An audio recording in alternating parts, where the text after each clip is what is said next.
indivisible, with liberty and justice for all.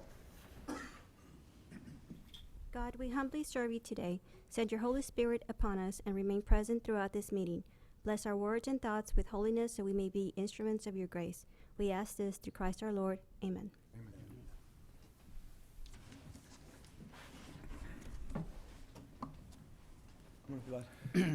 Chairman, Directors, the first item on your workshop agenda, item 1, is review of quarterly investment report for the period ending September 30th, 2019. If you'll look in your packet, there is a cover letter from Jose Castillo, our Chief Financial Officer, and basically our investments are in the local government investment pool and in government securities. Approximately $6.2 million in the local government investment pool and a little over $1 million in government securities. Our weighted average yield for the investment pool is 2.34% and 1.88% for the government securities. You can see that our investments between the two, or our earnings between the two, were a little over $44,000, almost $45,000 for the period. Good, thank you. The next item on your agenda is item 2 of the workshop, which is a review of the proposed fiscal year 2020 operating and capital budget. TxDOT requires that the budget be submitted to them prior to the adoption by the Board of Directors, and so this is to review it with you so that we can submit it to TxDOT. After TxDOT has to provide comments, and then after they return the comments, then the board can adopt the budget. Typically, the board adopts the budget in December. Our fiscal year is from January 1st to December 31st. And so the overall budget is pretty much the same as last year's budget, approximately $6.5 million. $2.6 million is for operations and $3.9 million is for debt service. We actually had a slight decrease compared to last year's budget. We decreased the budget by $61,667. The proposed budget is divided into 4 departments. Administration, with a proposed budget of $1,251,250. The construction department, the proposed budget is $821,450. Program management is $594,100, and then the right-of-way operation, which is $7,200. The budget includes 17 authorized positions, and the bulk of those positions, which are currently, we currently have 10 vacancies. Those are in anticipation of construction of a project. So in other words, we have the positions budgeted, but we will not hire those personnel unless we actually award a project and finance it and turn dirt on that. And these positions we've probably carried for, this will probably be the 3rd or 4th year we carry those positions in anticipation of a project. So those salaries are broken up. It's a total of $1.9 million, and they're broken up into administration, $819,000 in administration, $700,000 in construction, and $470,000 in program management. Also want to make note. Excuse me, those yes, empty vacant anticipated positions, you put them on the budget and you've had them for how many years, I'm sorry? This is probably the 3rd year that we will carry them over, that we have them budgeted, but we have not hired them. Is that the reason that there's a difference between the actual and the Yes, sir. and the actual budget? Yes, Being sir. that this is the first year that I've been in this, and I saw that there was a big difference Yes, sir. in the actual versus the budget. Is that the reason why? Yes, sir, that's correct. That is the Is vacancy. that the same reason for the 2020? Yes, sir, that is correct. Unless we award a project, finance it, then we'll hire those 10 additional positions. And they're all construction inspectors and support staff for the construction inspectors in the field. Also want to make note that our bond coverage ratio for the Series 13 vehicle registration fee bonds is still at 1.74 coverage ratio, and we have 362 days of working capital in our budget. I'll entertain any questions this time if the board has any questions.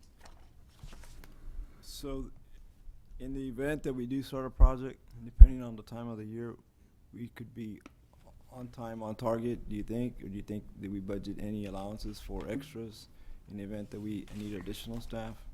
No, sir. We just budgeted for the staff that we anticipated that we needed. We didn't budget any extra positions.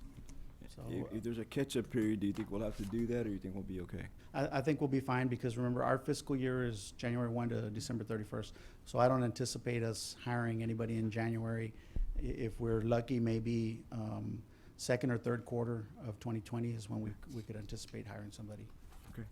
The only thing that concerned me is that if in fact, at some point in time, I'm not so sure where you were to fill those vacancies, that you would have a pretty good deficiency between the starting and beginning working capital versus the ending working capital at the end of the year. Is that correct? Yes, sir. But in our financing plan, which it's the next workshop item, the majority of the construction staff is covered in the financing plan. In other words, we're going to finance those positions, and that'll cover that. So our working capital won't be reduced.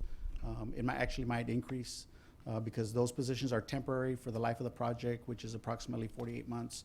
And so we're budgeting for those in the capital improvement cost for the project to fund those positions.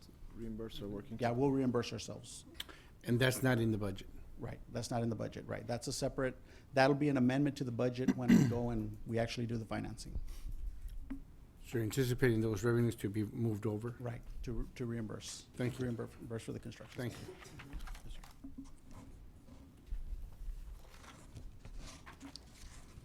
Okay, thank you. Chairman, Directors, the next item on your workshop is item number 3, which is the review of the estimate of probable cost and funding sources for the 365 Tollway project. On this item, I'm gonna ask Eric Davila and Richard Ramirez. Eric is gonna cover, they're gonna tag team. Eric is gonna talk about the estimate of probable cost. We have a revised estimate for the construction cost. And then Richard has run some 4 financing scenarios to talk about how we can achieve financing for the project. So, Eric. Good evening. Slide number 2 covers the updated opinion of probable construction cost, or OPCC. The OPCC was an exercise undergone by RMA staff. What we did was that we took the 365 tollway bids from November of 2017, regional and local bids on transportation jobs, for instance, the recently released US 83 relief route that was awarded to Pullis here in the Pharr district. We also took a look at some of the, once you remove the outliers of the bidders from the 2017 bid for 365 toll, that basically left Anderson Columbia's bid, Pullis's bid, Lane Abrams' bid, and all those have a certain variance from the estimate, the OPCC from 2017, which was $169 million. Those have varying costs from $233 million to $279 million. Once you take all that information into balance, that last bullet there, 2019, RMA staff, OPCC, is lying somewhere around $255 million. The net is that there was upward pressure, obviously, in late 2017 from tariff wars and material availability and a glut of work. The good news about that is the glut of work has brought about other competition, and that other competition has steadied prices. Yes, there was hikes. Those hikes are a little more predictable, and inflation is, on construction materials at least, is hovering around 1 to 3% a year. So the key assumptions are if that stays within that range, we feel the $255 million construction cost is something that we would anticipate that the market will bear when we re-release the 365 project to bid. Now, this scenario was looking at a scenario where the project is bid as is. We've had a lot of talk about redesign, trying to access VRF matching funds for a redesign, but we all know that that's going to take a lot of maneuvering at the state level, revisiting the PDA documents. If the most expedient way to try to look at this financing exercises, so to speak, was to look at the project as is. We have a set of plans. We would, do some updating on some odds and ends on quantities. We would re-release the plans as they are, pretty much, and in anticipation that obviously the financing says that we can afford it, right? That would be the quickest way to get the project back out on the street. That was our marching orders for this exercise. Of course, all this is also in anticipation of Again, large projects that have been led in the region, US 83 Relief Route being one of them. The other signature project is the I-69 interchange, which has brought a lot of folks, a lot of attention, a lot of big box firms, and a lot of organized sub-consultant work that goes on that we would also leverage on this project.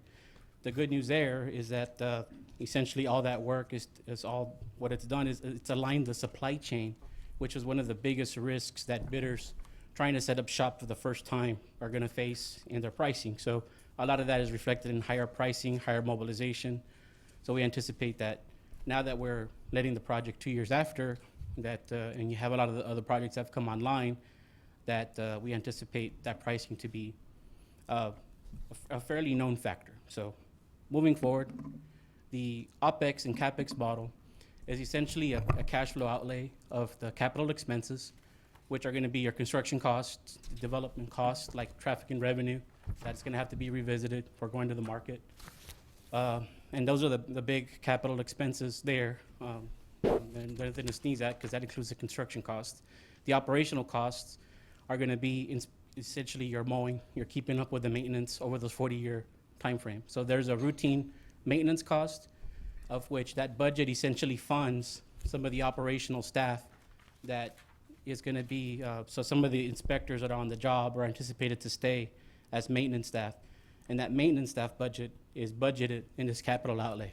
So it's basically the long-term budget, so to speak, and it includes a lot of that staff that's gonna be integral for upkeeping the project. So the big assumptions here is that our traffic and revenue update from 2017 holds true. There have been some changes to the local and global dynamics of the economy, but the result is that we're still seeing steady growth, especially on the international trade, which is a boon for us, and the traffic that we hope to capture. That again, inflation stays at around 1 to 3% on construction pricing, and that's held pretty steady in the last couple of years. We also have a new opening date of January 2024, which figures into the financing plan and still keeps us within a 42-month construction schedule. And that, of course, all this information, the OPCC, the estimate, and that our TNR and the CapEx and OpEx model still have to be reviewed by our GEC HDR and approved or reviewed in their GEC report. So all this is still subject to their review, but all of this becomes input for Hilltop Securities' financial model, which I'll hand over to Richard Ramirez to walk you through some of these scenarios.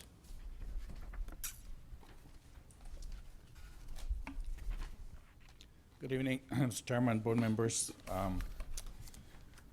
Richard Ramirez, financial advisor with Hilltop Securities. So I wish that we had this rate environment back when we got the first bid. We would be into construction at this point. And however, our rates were higher, and now that they're low, we're revisiting the model again. Based on what Eric has said, costs have gone up, or we have additional costs than what we did back when we did the original bid. And so we have run 4 scenarios that were requested by the RMA staff. We have the base case scenario, that's number 1, where we basically run the model exactly as we did last time with the higher costs and given the lower rates. And then we also ran a model where we fully utilize the VRF, that's number 2. And by fully utilizing, what I mean is that we actually put the VRF revenues at the top, refinancing the VRF bonds because they're in the money. We can save a little bit of money there. And then we also are utilizing the overweight permit fees. They're not pledged, but we are offsetting the maintenance costs to the extent that we have maintenance costs, which is allowed for those overweight permit revenues. And to the extent that the first few years when those permit fees are more than the maintenance, then we're offsetting G&A at the back end. And I'll show you that in a minute, or we can see the scenarios. Then we ran an additional scenario where we actually, instead of receiving the second $20 million from TxDOT, we actually finance it as subordinate debt. And then the last scenario that we ran is where we asked TxDOT to forgive 20 million, and we financed the additional 20 million that are needed through a subordinated debt scenario. And so the results of all those, and if you turn to the next page, let me not forget under the assumptions. We received rates from Morgan Stanley a few weeks ago, so these are kind of current rates. I don't think they've changed much since then. We also, I mentioned the overweight fees, how we use those, and we utilize, in all of these scenarios, we do utilize the full extent of the VRF surplus in different forms, but they're still utilized in all of them. And as I mentioned before, I mean, all of these results are certainly subject to changes in interest rates. All of these are run at today's rates. We did run a scenario where we added 25 basis points cushion, and in every one of those, the difference is we would need an additional $10 million if rates went up by 25 basis points or 0.25%.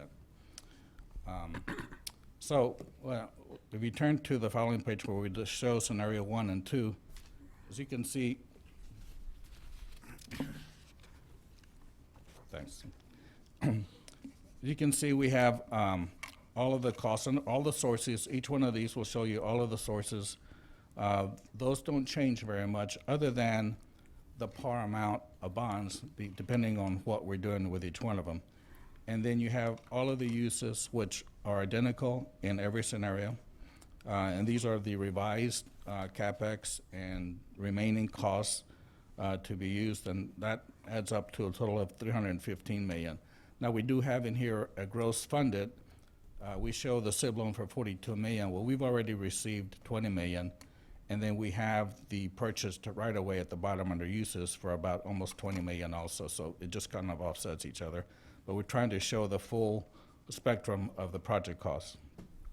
And then we show financing costs at the bottom, providing for capitalized interest. So under scenario 1, where you see that this is where we basically recast the model as we did back from the prior bid, and we show a shortfall of approximately 20 million, and that's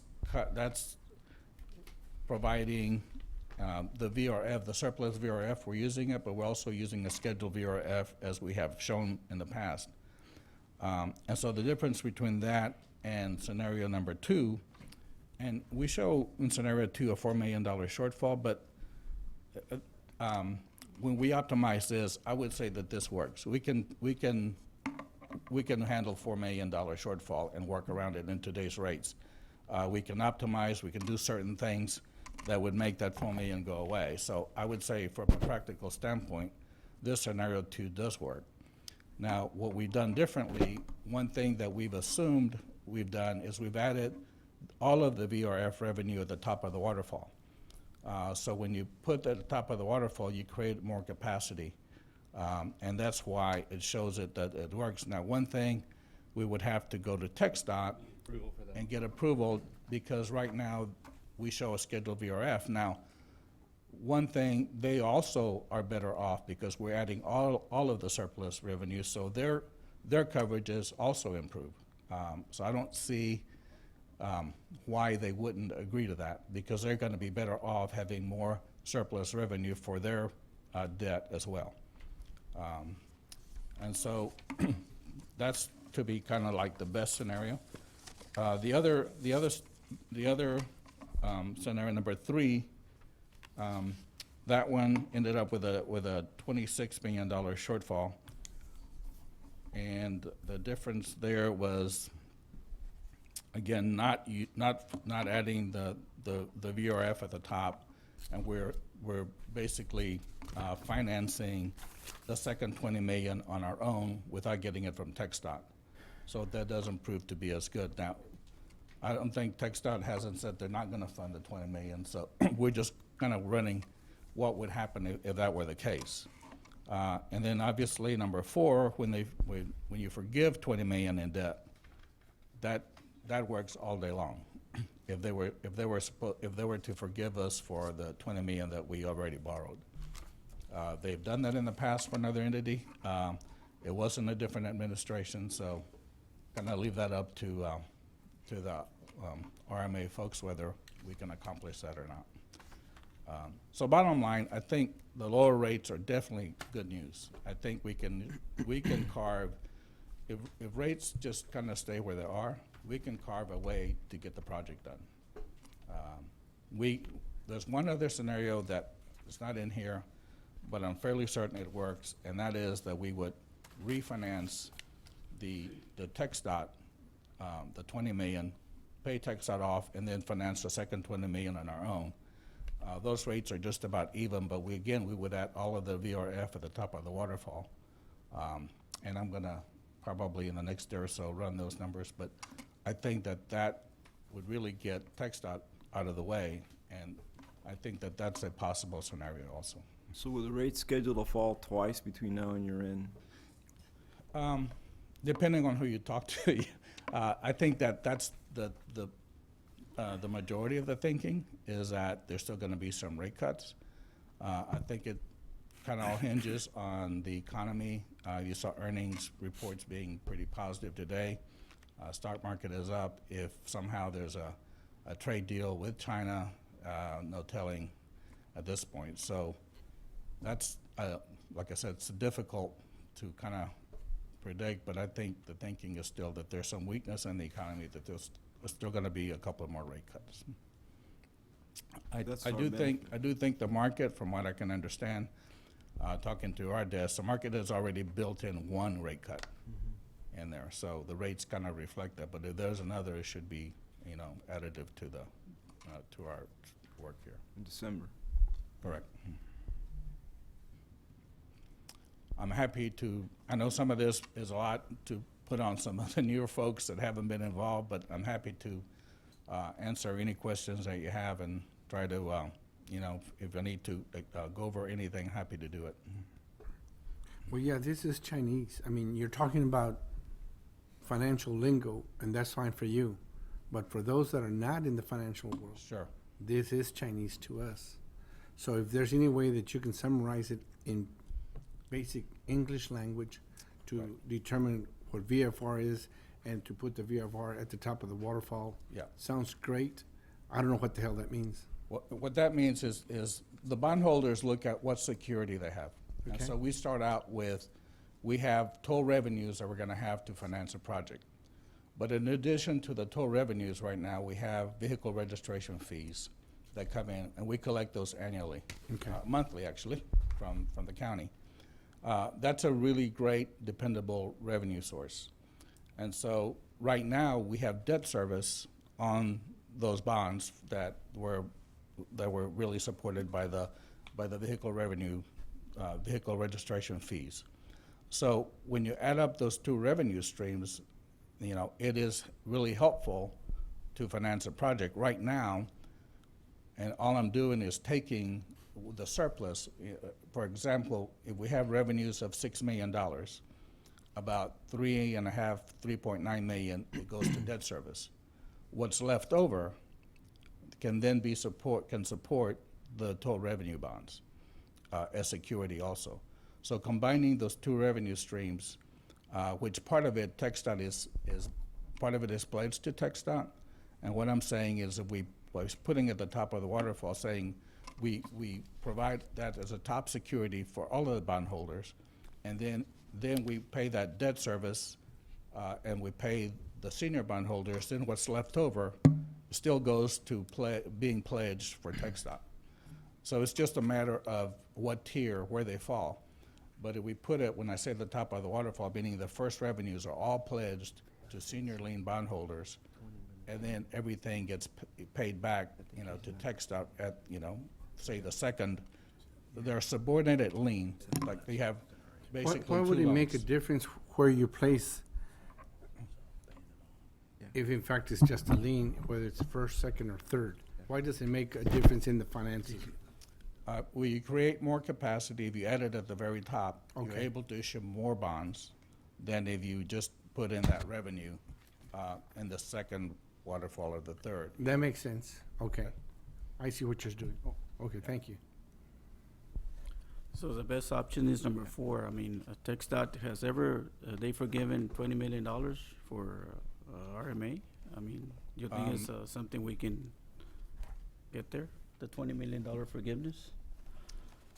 Option 4? That's the start. They have forgiven, Said it was up to us. David's got to do it. Oh, Is that you, Mr. Chair? so when are you gonna be going to Austin?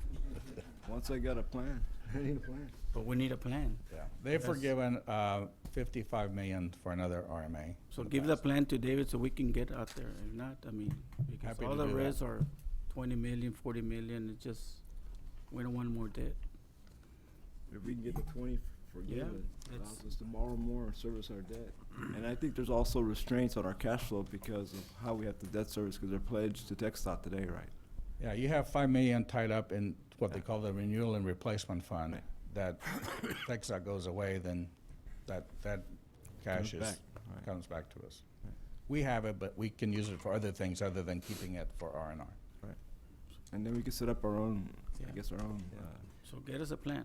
You mentioned scenario number 5. Will you kind of put that together and let Pilar, Yes, so we can look at that? Yeah.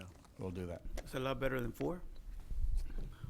Probably not better than 4, but could be, as long as it works, Other it's option. better. no alternatives. Yeah, 4 is the best scenario at this. So we'll set up a specific reserve, is that correct, Pilar? Yes, sir. Yes, sir. We can just turn around and take that and, as a matter of an internal policy, set it up, restrict it for maintenance, for capital improvements on the project, whatever area that we may fall short. Okay. But Chairman, Directors, I just wanted to summarize, the presentation today. So in 2017, our estimated construction cost for the project was 170 million. Today, we're at 255 million, and we think that that's a very good number. I mean, Ramon and Eric spent about a month going through all those numbers. They went through a whole bunch of bids. They went through a whole bunch of unit prices. We have approximately 600 unit prices on the project, so they had a lot of units to go through.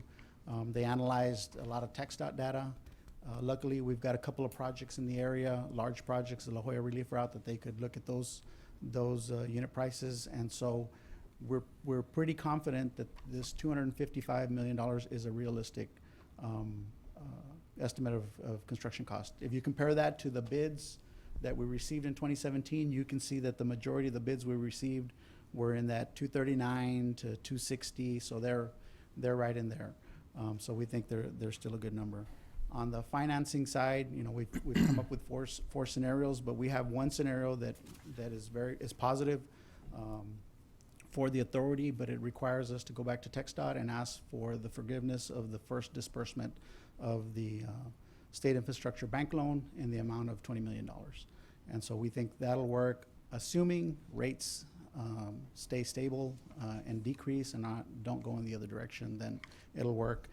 Richard kind of pointed to the volatility, is that I asked him to run scenarios with plus 25 basis points and plus 50 basis points for interest creep. And you can see that, 25 basis points adds quite a bit of cost back to the project on the financing side of the house. And so that's where we're at. The good news with this scenario is that we take the existing plans as is, so we don't have to go back and redesign it. We don't have to split it up into the base bid and the ad alternate. We build it from the Pharr port of entry all the way to the Anza Lewis port of entry in its entirety, full section. Now, the one thing that Eric kind of alluded to is that we would revise the contract documents to allow for value engineering that the contractor can entertain. If he wants to innovate and possibly save us some money, then it allows for that.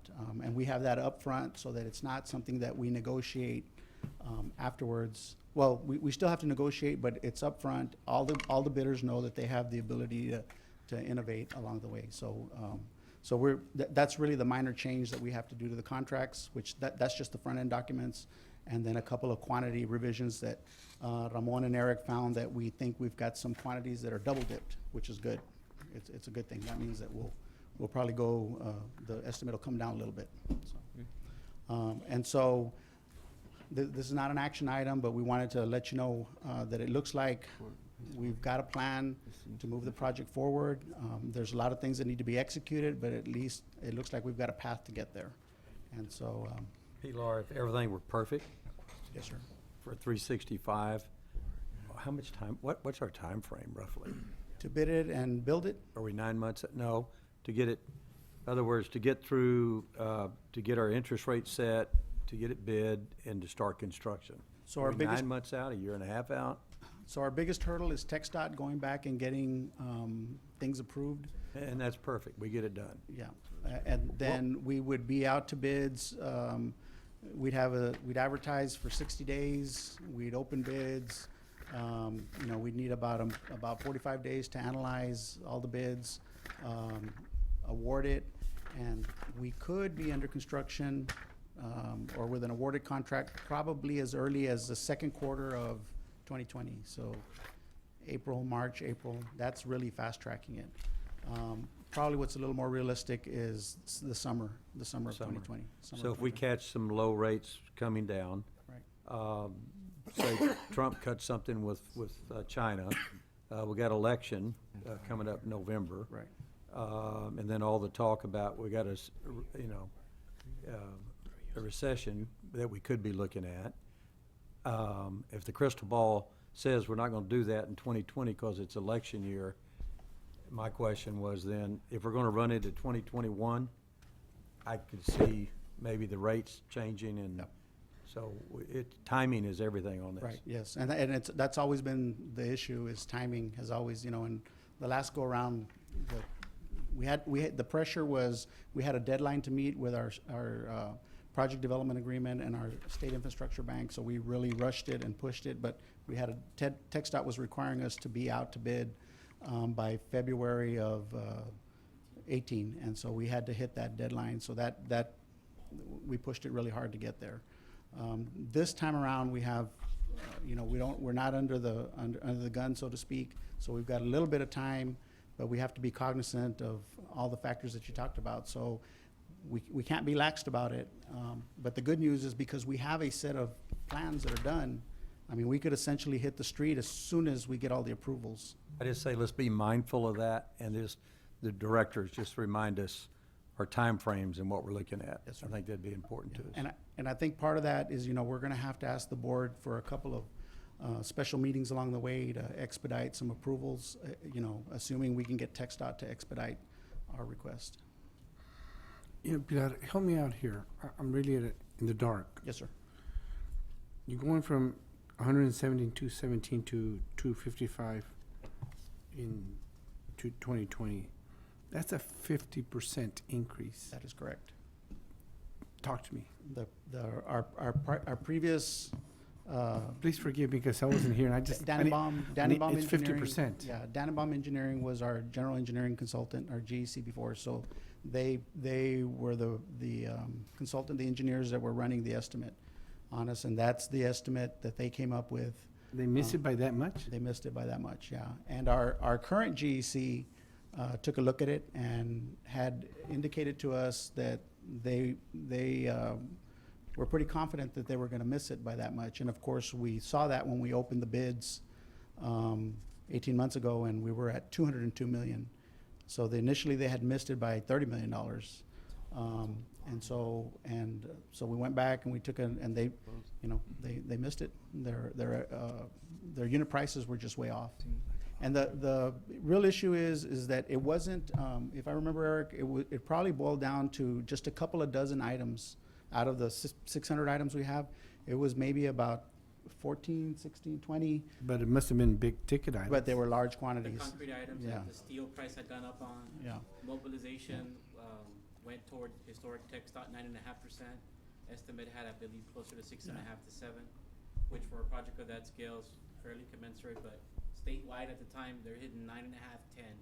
So that Yeah. just added a big departure. That mobilization was like $19 million, if I Yes. recall. That's where I was gonna come in. A lot of the large companies have already been mobilized, and that fee should be, they're stable here, they've already established themselves, unless we get a new company. So- Hasn't been in here yet, So what Ramon is referring to is that we have some large contractors already in the area, the La Guajira Relief Route, the interchange, and those are fairly large projects. They're in the same order of magnitude of our project. And so we're hoping that'll reflect on their mobilization costs, which the chairman was almost $20 million in mobilization on the last bid. It was almost 10% of the project cost, because they were gonna have to bring down forces, bring down concrete plants, batching plants, asphalt plants, you name it. And that we should see some competition or a lower price there because they're already mobilized in the area. And at the time we bid the project, we really didn't, you had the Bicentennial Overpass project going on in the McAllen area, and that was probably the largest project at the time that was in the area. And so there was really nothing large scale going on. You also have border wall projects going on right now, which is all concrete. So a lot of that supply chain's activated, so it's ready for this kind of project. So, it was just a handful of items that really Dannenbaum had missed, but they made a big difference, and there were large quantity items, so. But again, Director, we think the 255 million is a good estimate. Thank you. Yes, sir. You're in the wrong business. I'm the Nicholas. So we'll bring back, probably bring back an action item for the board to authorize us to proceed. Can I see you for a second, please? Yes, sir.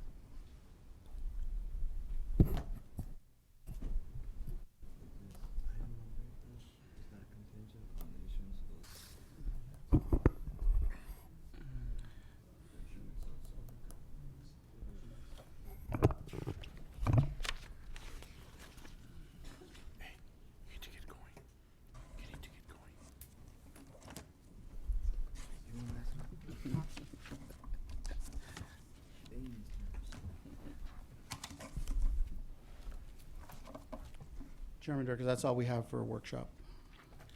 Okay, let's go ahead and get started with any public comments? No, sir, I don't believe we have anybody signed up for public comment. Okay, could go through reports. Yes, sir. Item 1A is a report on program manager activity for the 365 Tollway project and the IBTC environmental clearance document. Eric Davila will give you a brief report. Hello again. 365, you've heard a lot of information about what's going on and trying to develop a project to go to construction. So unless y'all have any more follow-up on 365, we'll move on to IBTC. The IBTC, that project is moving forward as planned.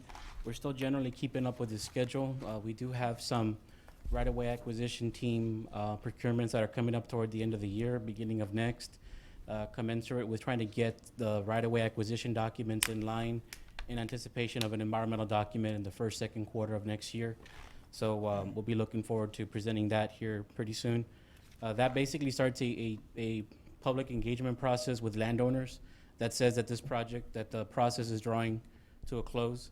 When you talk to landowners about the valuation of their land, ahead of being able to purchase it, we could address a lot of the nuances and questions that they'll have about access, or any misgivings that they have. It's a really good communication tool.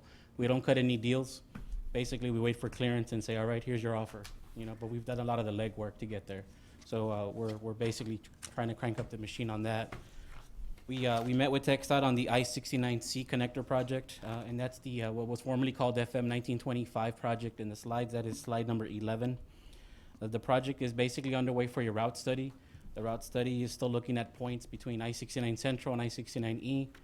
They've engaged a lot of stakeholders, including the RMA, Cameron County RMA. So it's good to see that kickoff meeting go underway in earnest, along with DPS, local cities, and other officials. The overweight permit fees are still, growing at a healthy clip, and as you can see in the report on page 14, total amount collected to the year is about $5.7 million. Of which the lion's share of 4.7 goes to TxDOT. RMA has kept about $753,000 for operations.